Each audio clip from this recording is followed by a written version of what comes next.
The Kethavar War Council had never lost. Not once. Not in 4,000 years of galactic conquest. They had burned the homeworld of the Vorith in 11 days. They had shattered the Plaxi Collective's orbital ring with a single coordinated salvo. They had crushed 22 spacefaring civilizations, each more advanced than the last. And they had done it methodically, brutally, without mercy or pause. So when their long-range sensors first detected the third planet of a mediocre yellow star on the outer edge of the Orion Arm, the Kethavar Supreme Warlord Caxdul didn't even rise from his command throne. He simply ordered a standard planetary assessment. The report came back in 6 galactic standard hours. Single species, carbon-based, bipedal, oxygen-breathing, mid-tier technology, no unified planetary government. Divided into over 190 competing political factions constantly warring among themselves. The creatures called themselves, according to intercepted transmissions, humans. Caxdul had laughed. Actually laughed. Something he hadn't done since the Vorith begged for mercy on their burning continent. These animals are killing each other over lines drawn on dirt, his tactical officer Velrune reported, his crest feathers raised in amusement. They have nuclear weapons but haven't used them on each other in over 70 of their years, apparently out of mutual fear. They have reached their moon. Barely. Their deep space capability is almost non-existent. How long to pacify the planet? Caxdul asked, finally looking up from his tactical display. Velrune didn't hesitate. With a standard invasion fleet, 4 days. If we want to preserve the surface for resource extraction, perhaps 9. The Supreme Warlord nodded slowly. Send the assessment to the Harvest Division. Flag it as a Tier 4 acquisition. No need for the full war fleet. He paused, tilting his reptilian head. In fact, send the 4th expansion group. Let Commander Drextal use it as a training exercise. The bridge crew relaxed visibly. A training exercise. 4,000 ships against a fractured, barely spacefaring planet. It was almost insulting to call it a mission. No one on that bridge said a word about what happened to the last 14 species the Kethavar had assessed as Tier 4. They simply ceased to exist. 3 weeks later, Commander Drextal stood at the command bridge of the invasion cruiser Undying Wrath and looked at the blue-white marble of Earth growing larger on his forward screens. He felt nothing but bored professionalism. He had done this before. He would do it again. His 4,000 ships fell into assault formation. His planetary bombardment platforms rotated into position. His troop transports began spinning up their drop engines. He activated his broadband transmitter, standard Kethavar protocol for civilizations that had achieved basic radio communication, a courtesy granted so the dying species could understand what was happening to them. Inhabitants of the third planet, he broadcast in 63 detected languages simultaneously. You are hereby designated as property of the Kethavar Dominion. Resistance is recorded as... His sensors officer screamed. Not called out. Not reported. Screamed. Commander, contact bearing 007, multiple contacts. Commander, I am reading. The display lit up. Not in front of them. Behind them. On all sides of them. Drextal spun to his tactical screen and felt something he hadn't felt since he was a hatchling. Fear. Where empty space had been, certified, triple-scanned, sensor-confirmed empty space, ships were decloaking. Hundreds of them, then thousands, then more. Ships unlike any design in the Kethavar database. Massive, dark, angular, built not for elegance, but for one single savage purpose. Destruction. And every single one of them was already locked on. The last thing Commander Drextal managed to say before the first volley hit was a single, disbelieving word. How? The Undying Wrath died in 4 seconds. The remaining 3,999 Kethavar ships lasted 11 minutes. Not one escaped. Not one distress signal got through. Not one survivor was left to answer the question burning through every remaining Kethavar mind across the galaxy. Where did humanity get those ships?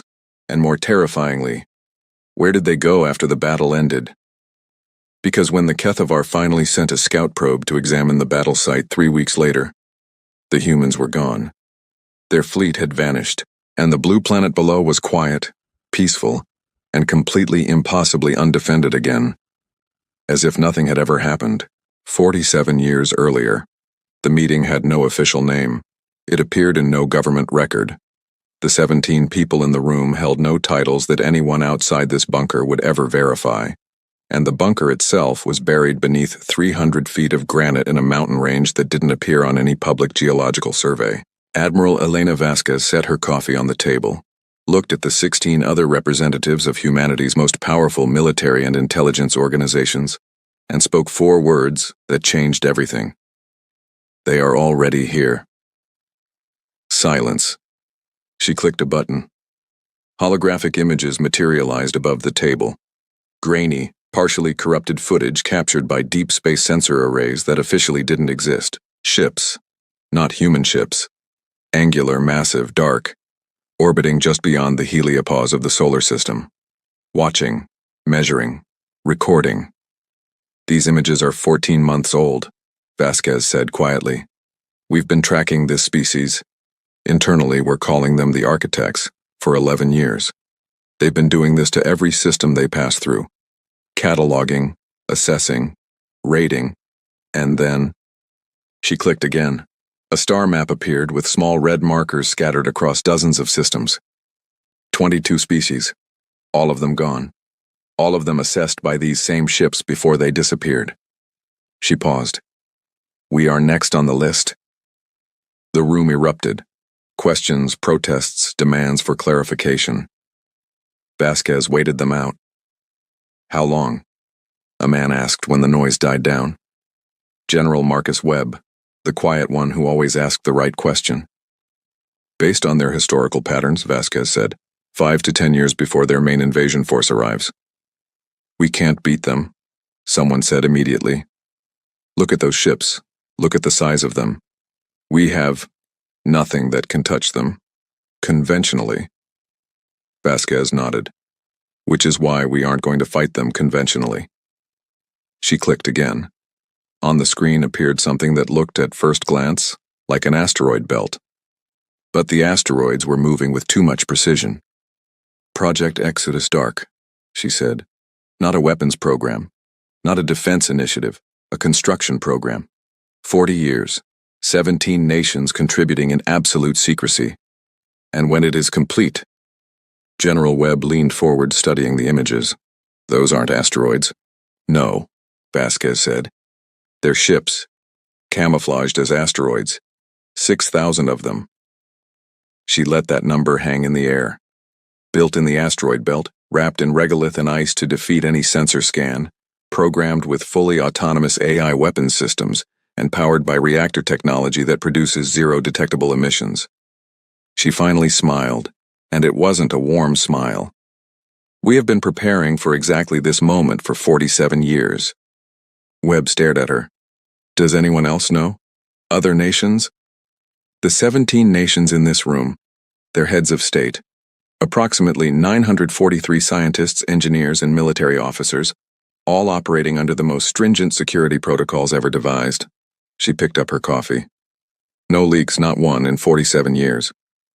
How is that possible? Because every single person read in on this program knows what happens if it fails. Every one of them has children. Grandchildren. They understand what the alternative looks like. Her voice was steady but not cold. It carried the weight of 4 decades of quiet, terrified determination. People keep secrets when the secret is big enough. The room was quiet for a long moment. 6,000 ships, Webb said. Against what we saw in that footage, how many do they typically bring? For a Tier 4 assessment, our intelligence suggests between 3 and 5,000. She paused. We believe we will face approximately 4,000. 6 against 4. Those aren't terrible odds. The odds aren't the concern, Vasquez said. The concern is what comes after we win. Everyone looked at her. If we destroy their invasion fleet and the home planet of Earth is right here, visible, obvious, unprotected, they will come back. With everything they have. 100,000 ships. 1 million. They don't lose gracefully. She tapped the table. So the fleet can't be associated with Earth. No human weapon signatures, no identifiable debris, no survivors who can report where the attack came from. You want to make it look like someone else did it? I want to make it look like no one did it, she corrected. I want the Keithavar, or whatever they call themselves, to lose their invasion fleet, arrive at Earth, find a primitive planet they've already written off, and have absolutely no idea what hit them or where the threat came from. She looked around the table. We fight, we win, we disappear, Earth stays quiet, and they spend the next century hunting a ghost. Webb was quiet for a very long time. You've been planning this for 47 years, he said finally. Since I was 23 years old, yes, Vasquez said. Since the day my mentor showed me those first long-range images and told me we had maybe 50 years to be ready. Are we ready? She looked at the holographic display. 6,000 ships, silent and still in the asteroid belt, wrapped in rock and ice, waiting. We're ready, she said. Back in the present, 11 minutes after the Kethavar invasion fleet ceased to exist, the Exodus Dark command ship, the INS Reckoning, moved silently through a debris field that had once been 4,000 warships. Fleet Admiral James Kowalski, grandson of one of the original 17, stood at the bridge viewport and watched the wreckage drift. Fleet status, he said quietly. 41 ships lost, approximately 900 crew, his executive officer Commander Sarah Chen replied. Her voice was controlled. Barely. 731 wounded. No Kethavar survivors detected. Kowalski nodded. 41 ships. 900 souls. He would carry every name for the rest of his life. Commence Phase 2, he said. The Reckoning's drives ignited. Around it, 5,959 ships began accelerating. Not toward Earth, but away from it, on pre-plotted courses toward the deep outer system. The holographic cloak systems engaged. One by one, the ships vanished from every spectrum of detection. Within 20 minutes, the battle site was empty space. Within 40 minutes, the fleet had dispersed to 17 pre-designated deep space waypoints. Within 6 hours, every piece of detectable wreckage had been collected, catalogued, and stored. 6,000 ships. Gone. Like they had never existed. Kowalski stood at his viewport for a long time after the last ship disappeared from visual range, thinking about his grandmother, Elena Vasquez, dead now for 16 years, and everything she had built in the dark, in secret, out of terror and love, in roughly equal measure. Message for Earth Command, he said finally. Chen looked up. Ready, Admiral. 3 words, Kowalski said. Tell them it worked. Supreme Warlord Cax-Dul had not slept in 11 days. This was not unusual for a Kethavar in crisis. Their biology allowed for sustained wakefulness far beyond human capability. What was unusual was the expression on his face. Something his subordinates had never seen before. Something that none of them had a name for because no Kethavar had ever displayed it in living memory. Uncertainty. The War Council chamber aboard the Dominion throne, the most heavily armed vessel in the known galaxy, was silent except for the quiet hum of quantum processors running continuous threat assessment algorithms. The enormous holographic battle display at the center of the chamber showed the last known position of the 4th expansion group, and then nothing. Static. Debris. Empty space. Tell me again, Caxdul said, his voice dangerously quiet. Tell me exactly what the probe found. Velrune, who had somehow retained his position despite delivering the worst intelligence failure in Kethavar history, kept his crest feathers carefully flat. The probe arrived at the engagement coordinates 21 days after the fleet went silent. It found approximately 40% of expected debris mass from the 4th group's ships. The remaining 60%, missing. No energy signatures, no weapon residue matching any known species, no survivor pods, no distress beacons. And the planet? Exactly as previously assessed. Tier 4, mid-range technology, no unified government, no detectable fleet assets, no shipyards capable of constructing anything above system defense scale. Velrune paused. The inhabitants appear to be completely unaware that a battle occurred in their outer system. Caxudul stared at the display. 4,000 ships, he said. My ships. 4,000. Gone in 11 minutes. Yes, Supreme Warlord. By a species that cannot build warships. A longer pause. by a species that appears to not have built warships, Supreme Warlord. There is a difference. The Warlord rose from his throne. He walked to the holographic display and studied it with the focused intensity that had made him the most successful military commander in Dominion history. 4,000 ships, 11 minutes, 0 survivors, 0 emission signature, 0 identification. Who could do this, he asked. Not rhetorically. He genuinely wanted an answer. His intelligence chief Maxwell stepped forward carefully. We have considered every known spacefaring civilization within 800 light-years. No species in that range possesses fleet assets capable of this engagement profile. The energy release patterns in the debris suggest weapons operating on principles we have not yet discovered. The attack vectors show simultaneous fire from all angles, an encirclement that would require pre-positioning of forces that somehow evaded all of our long-range sensor networks. How? Caxtool demanded. We don't know. Maxwell held the Warlord's gaze with difficulty. The most viable hypothesis is that whatever attacked our fleet had access to cloaking technology that renders ships completely undetectable to our sensors, not just partially masked but entirely invisible, as if the ships were not there at all until the moment they fired. Perfect cloaking, Velrune said slowly. That doesn't exist. It didn't exist, Maxwell corrected carefully. Another silence. Could it be the humans? Someone asked. A junior tactical analyst, young enough to ask the question that senior officers were carefully avoiding. The room turned to look at him. He held his ground. The debris pattern. The attack coordinated from deep in the system's outer asteroid belt. The timing, right as we began our approach vector. They knew exactly where we were going and what we were doing, and they're right there, on that planet. He gestured at the display. What if they knew we were coming? What if they prepared for it? Caxtool looked at the analyst for a long moment.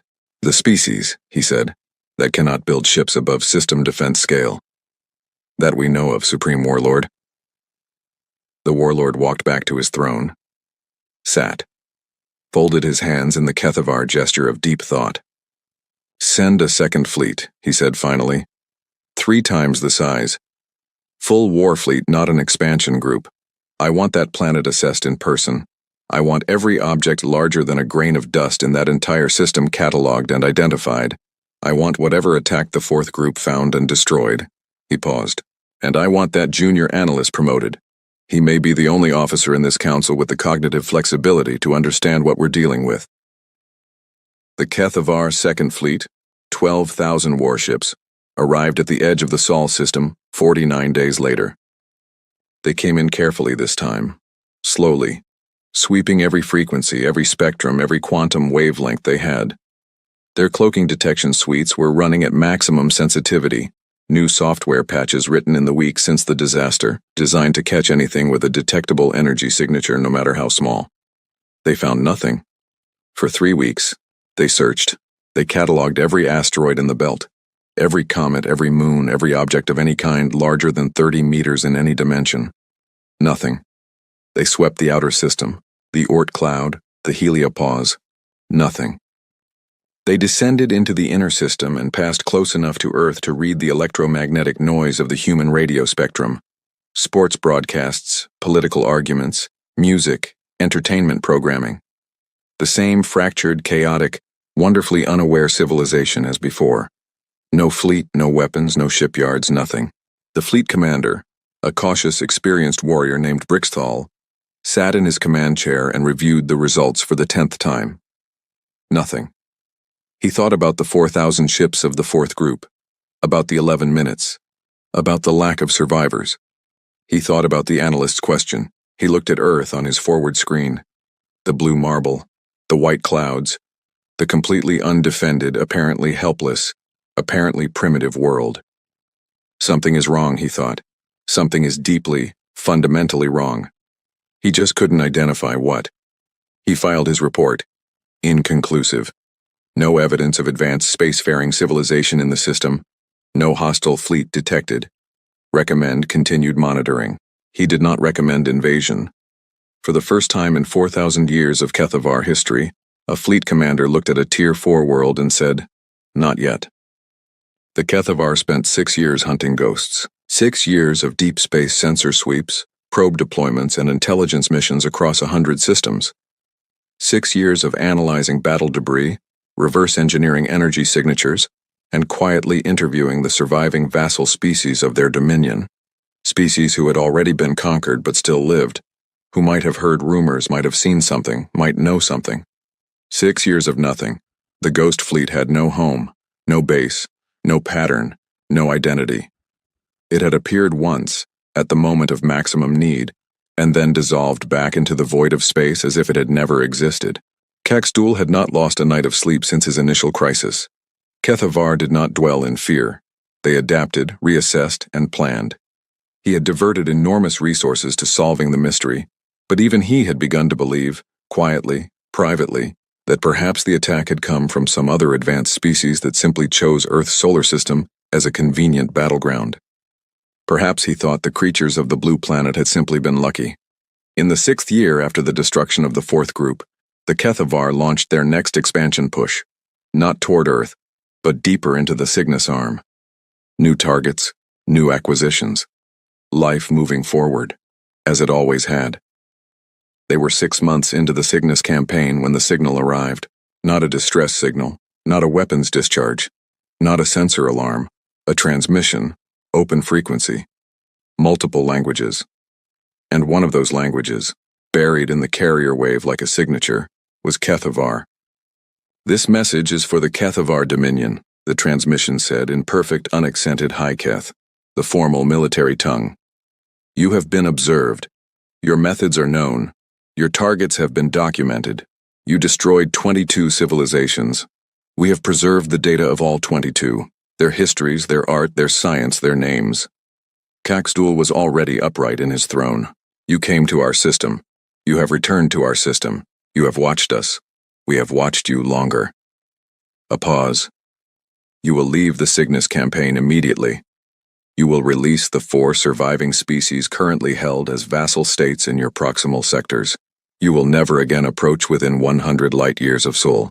These are not requests." Another pause, shorter. "This is what happens to those who ignore us." The transmission ended, and then the sensors lit up. Not around the Dominion throne, not in the Sol system, in the Cygnus campaign theater, 600 light years away, in the middle of the Kethavar advance fleet. 18,000 ships, not 4,000, not 12,000, 18,000. And they had been there for, his intelligence officer was screaming numbers, more than 3 weeks. Sitting in deep space, perfectly cloaked, waiting.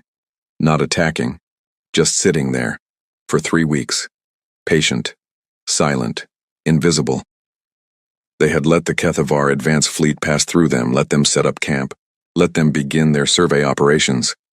And then they had simply appeared. Every Kethavar weapons system was already locked and tracked. Every ship had a minimum of 3 targeting solutions.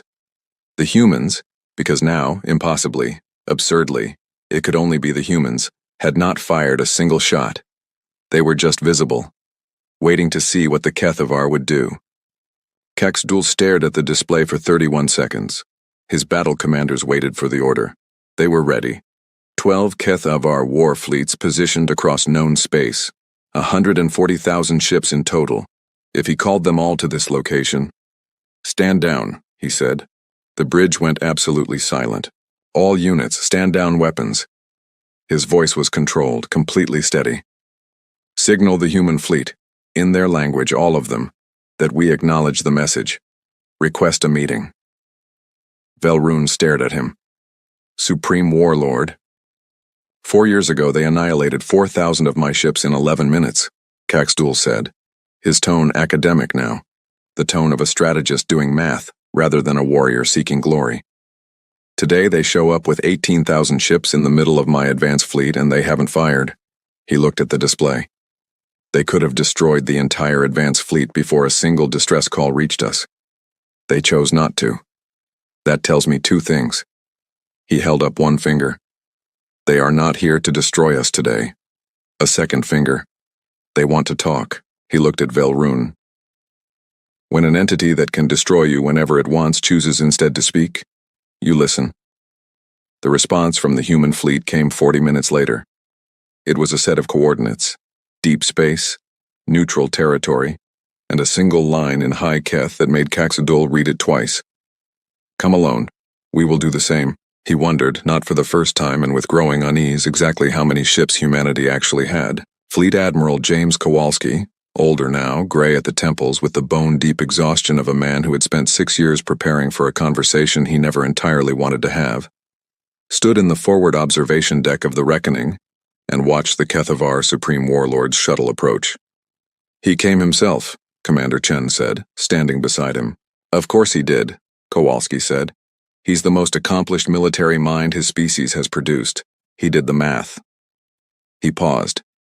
"He's here because he's smart enough to know that we could have destroyed him several times over and didn't, and smart enough to understand that there's a reason for that." "What do we tell him?" Chen asked. Kowalski was quiet for a moment. He looked out at the stars, at the ancient, indifferent dark full of civilizations that had lived and died and been conquered and erased, and thought of his grandmother, standing in a bunker under a mountain, looking at images of alien ships and deciding that humanity would survive. "The truth," he said. Caxadul had stood in the presence of dying species. He had received the surrender of civilizations. He had walked through the wreckage of worlds. He had never sat across a table from a human being. The creature, tall for its species, gray-haired with steady dark eyes and a deliberate stillness that Caxadul recognized as a warrior's discipline, poured 2 cups of a liquid from an insulated vessel and placed one on the Kethavar side of the table without being asked. "It's coffee," the human said. "It's bitter and might taste terrible to you, but it's the most important substance my species has ever created, so I feel it would be rude not to offer it." Caxadul looked at the cup, looked at the human, picked it up and drank. It tasted like heated volcanic ash. He set the cup down. "Admiral James Kowalski," the human said. "I represent the Terran Armada. You know why we're here." "I know what you want," Caxadul replied in High Keth, letting the translation software handle the relay. "You want us to stop expanding, stop conquering. You have displayed enough force to make that demand credible." His crest feathers rose slightly, not aggression but assessment. "What I want to know is what you are." "Humans," Kowalski said. "From Earth, the Tier 4 world your species almost destroyed. Your technology contradicts every observable fact about your civilization." "Our observable civilization, yes." Kowalski folded his hands. "Let me explain something to you about humans, Supreme Warlord. We are a deeply divided species. We fight about everything: our politics, our religions, our resources, our borders. We are fractious and loud, and we cannot agree on almost anything." He paused. "But we have one universal constant: every culture, every nation, every language, every human being who has ever lived." He leaned forward. "We protect our children." He let that sit. "When your survey ships first appeared at our heliopause 63 years ago, my grandmother, Admiral Elena Vasquez, identified what you were. She spent the last 40 years of her life building the answer. Not a military alliance, not a planetary defense grid, something you would never look for because it exploits the single greatest advantage human beings have over every other species we've encountered." Caxadul waited. "We are patient when it matters," Kowalski said. "Not always, not even usually. But when someone threatens our children, we can wait forever. We can plan for decades. We can sacrifice comfort and recognition and glory and the knowledge that anyone will ever know what we did. And we can do it willingly, without complaint, for as long as it takes." He straightened. 47 years. 17 nations that never agreed on anything else agreed on one thing: our children would not die to your empire. 63 years of surveillance, reverse engineering your technology from sensor data, developing cloaking systems your sensors cannot detect, building ships that leave zero-emission signatures. We had 6,000 ships when your first invasion fleet arrived. We currently have—" He stopped. "Well, you'll never know exactly how many we have, that's the point." Caxadul stared at him. "You have been building this fleet in secret for over 60 years? "We have been building this fleet in secret since before anyone alive today was born," Kowalski said. "The scientists and engineers who designed those first ships are dead. The admirals who planned the first tactics are dead. What they built didn't die with them. It was passed down, improved, expanded, refined. His voice was even, factual, without boastfulness. We are not a warlike species by default, Supreme Warlord, but we are an extraordinarily good one when we decide war is necessary. Caxtool was silent for a long moment. 22 species, he said finally. You mentioned 22 species. Every one of them, Kowalski said. Their languages, their histories, their art, their science, their names, their faces, the things they loved and feared. We preserved all of it. It exists. It is real. Those civilizations are not entirely gone, not as long as we hold their records. He looked directly at Caxtool. That is also who we are. We collect the lost things. We remember the erased. A very long silence. What do you want from us? The Supreme Warlord asked. And for the first time in his 4,000-year lineage's history, the question was genuine. He did not want conquest. He wanted to understand. 3 things, Kowalski said. Stop the expansion. Release your vassal species. And tell your dominion, all of it, every fleet, every outpost, every commander, that there is a species called humanity on a blue planet in the Orion Arm, and we are watching, all of it, all the time. You want them afraid of you. I want them to think twice, Kowalski corrected. I don't want wars. Wars are expensive and people die. I want the cost-benefit calculation to change. He picked up his coffee. Every civilization your dominion approaches from now on has a silent ally that doesn't exist on any chart, doesn't have visible territory or infrastructure, and will appear out of nowhere at exactly the wrong moment if your people make the wrong choice. He drank. We are everywhere, he said quietly. We are nowhere. We are the thing you didn't see coming even when you were looking directly at us. He set the cup down. And we are extraordinarily tired of watching civilizations die. Caxtool looked at this human, this one creature from a fractured, chaotic, coffee-drinking species on a single planet, and understood something he had never understood in his long, victorious life. He had conquered 22 civilizations. Each one had been assessed, categorized, and destroyed according to their measurable capabilities. He had never once asked the only question that mattered. What are they capable of that we cannot measure? The Kethavar Dominion did not collapse. It didn't need to. Caxtool returned from his meeting with Kowalski changed in a way that was subtle and permanent, the way a blade changes when it has been held against a sharpening stone. Still the same blade, still dangerous, but different in some quality that was hard to name. He issued 3 orders on his return. The Cygnus campaign was suspended. The 4 vassal species in the proximal sectors received their independence charters within 30 days. The first voluntary release of territory in Kethavar history. And a message was transmitted on all Dominion military frequencies to every fleet and outpost and forward operating position in the known galaxy. The message was brief. It listed the coordinates of the Sol system. It described, in precise military language, what had happened to the 4th expansion group. It described the meeting. And it ended with 4 words that had never appeared in any Kethavar military communication before. Threat assessment. Do not engage. 3 months after the meeting, a Kethavar probe arrived at the heliopause of the Sol system. Not the aggressive sensor sweep of the 2nd Fleet, but a small single probe broadcasting a low-power identification signal in multiple languages. Not a weapon, not a spy. A message. This is a memorial marker, the broadcast said in 63 languages including English. Placed by order of Supreme Warlord Caxtool of the Kethavar Dominion, in recognition of 22 civilizations lost to Dominion expansion, whose histories are preserved by the people of the system. Their names are recorded here. 22 species. Their names. Exactly as Kowalski had said they would be remembered. The probe stayed at the heliopause for 3 years before its power faded. No one from Earth officially acknowledged it. In a conference room in a mountain that didn't appear on maps 40 years after Elena Vasquez had sat in that same chair, her granddaughter, Dr. Maria Vasquez, director of the Exodus Dark program, 3rd generation, looked at the latest intelligence summary and allowed herself to feel something she had never felt in this room before. Relief. Around the table sat representatives of 41 nations now. The program had grown, The secret had spread only as far as necessary, and somehow it had held. The fleet stood at 23,000 ships. 12 new cloaking refinements had been deployed. 3 new drive systems were in testing. The Kethavar had not advanced on a new system in 4 months. 4 months was not forever. It wasn't even a guarantee. The Dominion was a vast, ancient, violent civilization with institutional momentum that would not bend easily.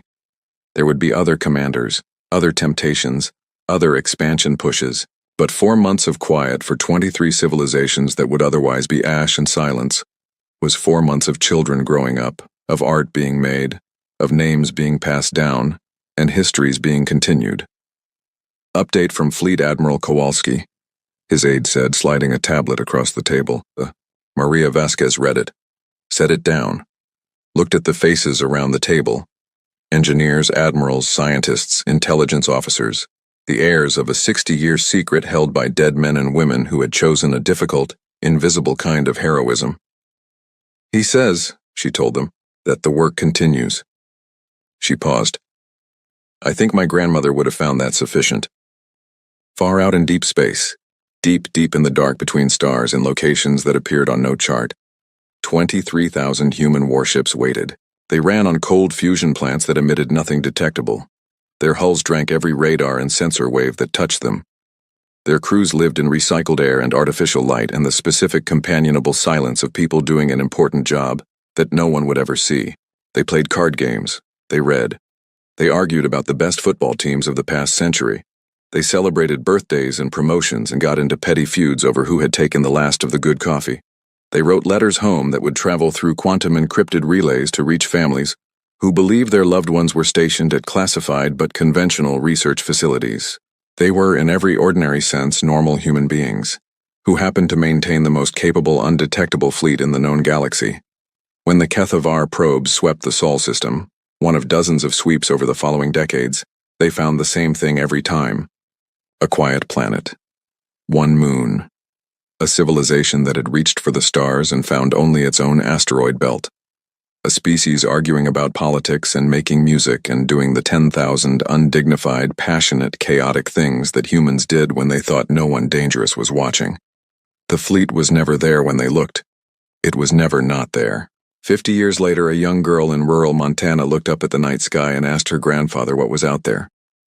He was an old man, white-haired, with the kind of stillness that came from having spent 30 years in recycled air in the dark between stars, retired now, living quietly, keeping a secret that would never fully be his to tell.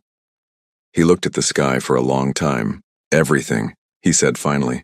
Friends we haven't met, dangers we've already handled, history that nobody knows about yet. He paused. And guardians. What kind of guardians? She asked. He smiled. The stars burned cold and brilliant above them. The invisible kind, he said. The best kind. He squeezed her hand. The kind you don't see until the moment someone needs them most. And then... He looked at the sky one more time. At the vast, ancient, indifferent dark, full of things living and dying and being remembered and being forgotten. And then they're everywhere. She looked at the stars for a long time. Are they watching us right now? She asked. Her grandfather didn't answer for a moment. Honey, he said gently, they never stopped.